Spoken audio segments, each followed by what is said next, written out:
गजाननं भूतगणादिसेवितं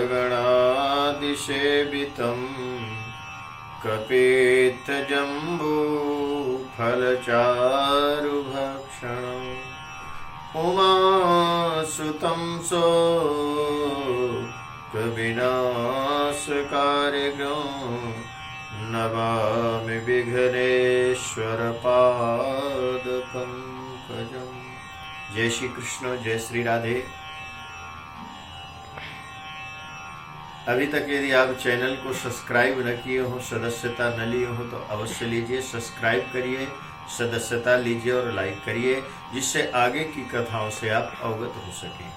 आइए, आज गणेश चतुर्थी, संकट चतुर्थी, जिसका नाम संकट चतुर्थी भी है, तिलकूट चतुर्थी है तथा सकट भी कहते हैं।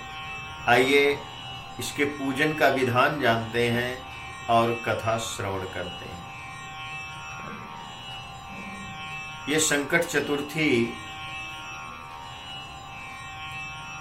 माघ मास कृष्ण पक्ष चतुर्थी को आती है। वैसे तो हर कृष्ण पक्ष की चतुर्थी संकट चतुर्थी है, गणेश चतुर्थी है, लेकिन इसकी अपने आप में बड़ी महिमा है। इसमें पूजन का विधान है कि सुबह से ही व्रत आरंभ करें और सायंकाल चंद्र उदय हो जावे, उसमें चंद्र को अर्घ्य प्रदान करें, दूध प्रदान करें चंद्र को, और भगवान गणेश और माँ गौरी का पूजन करें। पूजन में फल, गुड़, तिल तथा एक गन्ना पूजन में रखें और तिल का पहाड़ बना करके भगवान को अर्पित करें, भगवान की पूजा करें और फिर बाद में उसको ढांक देवें। पूरी रात वो ढका रहे और सुबह पुत्र से ही उसको खुलवा करके फिर पूरे परिवार जनों में वो प्रसाद बांटा जाता है। इस व्रत के करने से पुत्र दीर्घजीवी होते हैं, दिव्यजीवी होते हैं, आयु आरोग्यता और सौभाग्य की प्राप्ति होती है। ये व्रत की अपने आप में बड़ी महिमा है। ये व्रत प्रारंभ कब से हुआ, इसकी एक कथा है। एक बार भगवान कार्तिकेय और भगवान गणेश माँ शिव और पार्वती के पास विद्यमान थे। भगवान शिव ने कहा कि आप दोनों में से देवताओं की रक्षा कौन कर सकता है।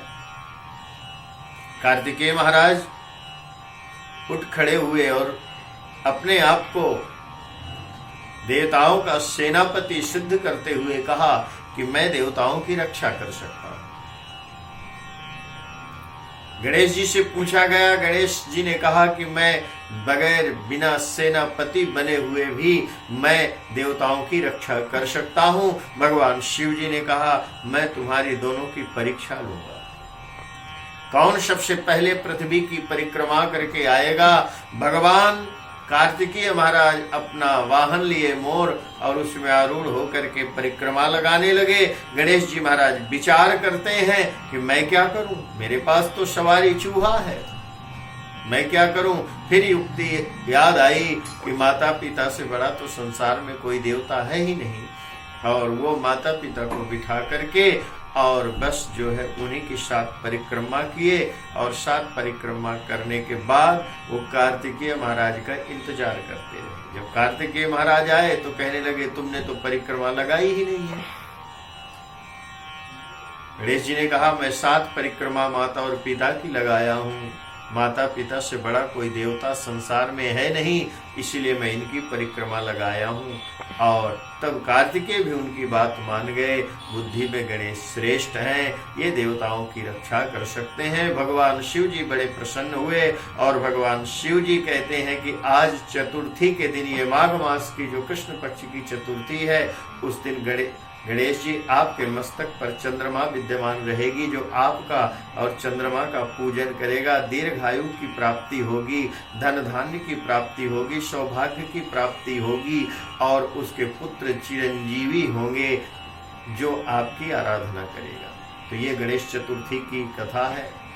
आगे बताते हैं कि इस व्रत को किया किसने, उसको क्या फल मिला।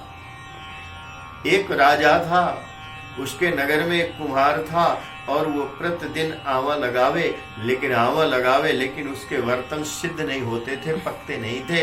एक दिन राजा के पास गया शिकायत करने, महाराज ये क्या हुआ, मेरा आंवा पकता ही नहीं है। राजा पंडित जी को बुलाया और कहने पंडित जी से पूछा ये कारण क्या है। पंडित जी ने कहा यदि इसमें एक बालक की बलि दी जाए तो आंवा सिद्ध होगा। राजा की आज्ञा हुई, जब आंवा तैयार हो तो एक बालक की बलि देना। ये प्रक्रिया चलने लगी, धीरे धीरे समय गया। आज आंवा तैयार हुआ। आज शुक्ल पक्ष, माघ मास शुक्ल पक्ष की चतुर्थी है। आज संकट चतुर्थी, तिलकुट चतुर्थी, शकट चतुर्थी का व्रत था। बुढ़िया मैया थी, उसके एक ही बालक था, उसका नंबर आया। माँ ने कहा बेटा ऐसा करना, ये तो ले व्रत की सुपारी और दूध दबा कर जाना, भगवान गणेश जी माँ चंद्र देवता का स्मरण करना। और वो आंवे में जाकर के बैठ गया। आंवा रोज तो बहुत दिनों के बाद सिद्ध होता था, 1-2 दिन लगते थे पकते, लेकिन अब ये तुरंत पक गया और बालक भी बाहर उठ करके आया। तो राजा को ये समाचार मिला। राजा वहां पर आया, ये हुआ कैसे, उस बुढ़िया को बुलाया।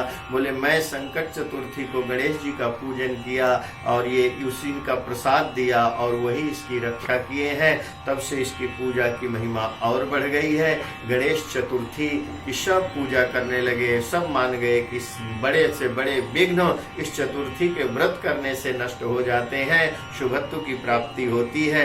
जैसे भगवान गणेश जी और चंद्र देवता की कृपा से उस बुढ़िया के बालक की रक्षा हुई है। आप सबकी इच्छा पूर्ण होवे और इस व्रत को जरूर करिए।